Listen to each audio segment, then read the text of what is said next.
ويجدر بنا ونحن نستذكر في أيام المحرم نهضة سيد الشهداء وأهل بيته وأصحابه عليهم السلام أن نستذكر معهم من اقتدوا بهم في هذا الزمان من إخواننا المقاتلين في الجبهات الذين استرخصوا دماءهم في الدفاع عن الأرض والعرض والمقدسات، فأثبتوا أنهم بحق أنصار الإمام الحسين عليه السلام.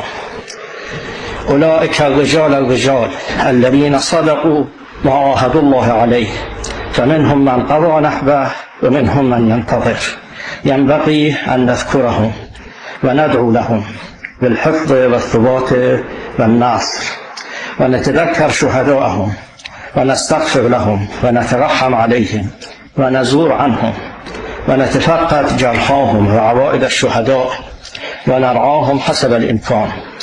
إن حقوقهم علينا عظيمة، ولا أظن أن بإمكاننا مهما عملنا أن نفي لهم بها. جزاهم الله عن الإسلام وعن نبيه وعن أهل بيت نبيه عليهم السلام أحسن الجزاء، ونسألكم الدعاء.